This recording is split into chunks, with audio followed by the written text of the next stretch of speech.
Good afternoon, Rossville students and staff. My name is Lando. And my name is Lance. And this is Inside the Nest.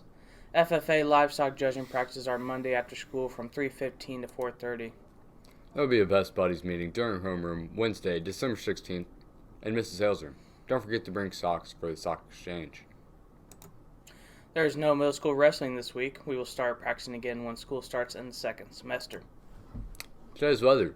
We have a high of 32 and a low of 24, with a 0% chance of precipitation and 11-mile-per-hour winds.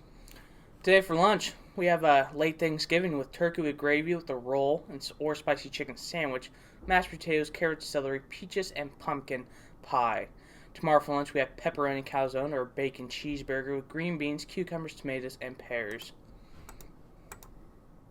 We have no birthdays today. The following is a true story told by a victim of online sexual abuse. Hi there, I'm Kim. My friends and I have some stories to share. What do you expect from being a teenager? Going out with friends more. Making that money! Getting a real relationship. Driving Dad's 69 Camaro. Meeting new friends.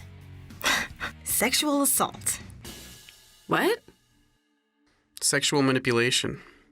Predatory people? Wait. Ongoing abuse. Buried trauma. Broken boundaries. Touching without consent. So it turns out sexual abuse is something that a lot of us end up dealing with. It's a messed up topic that nobody wants to talk about. But while nobody's talking about it, we're living with it. As we get older, independence and jobs and relationships, they're great. But there are a lot of things that we don't think about that can lead to sexual abuse. That's why we want to talk about it. When I started going out with friends more and doing stuff on my own, I was having fun. But I was new to a lot of things. I knew it was possible for someone to try to take advantage of a person my age, but I never imagined it happening to me. And I wasn't used to having to stand up for myself in an unsafe situation. Sexual abuse can come from a relative, a boss, a teacher, a church pastor. A scout leader. A close friend. Someone on the internet. It can even happen when you're on a date or just hanging out. Look, it happens to both girls and boys, and we want to show you how to stop sexual abuse before it causes more pain for you or your friends. When you really think about it, you don't have to look far to find someone that's dealt with abuse.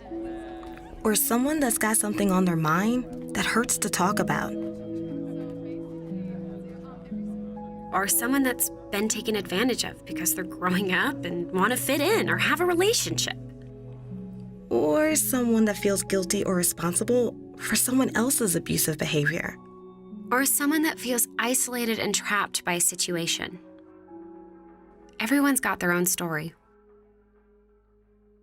Even though sexual abuse is hard to talk about, sharing experiences helps us recognize sexual abuse in dangerous situations in our own lives.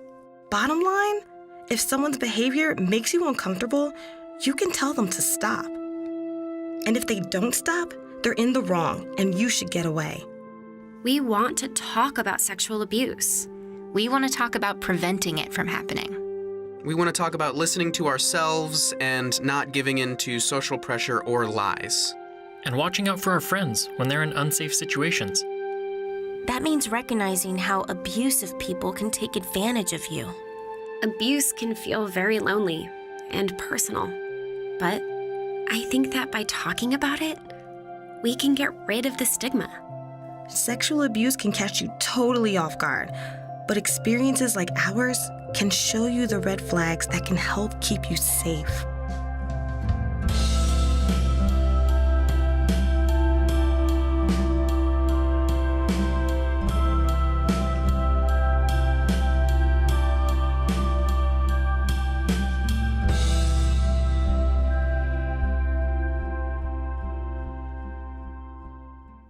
I've been Lando, I've been Lance. and this has been Inside the Nest.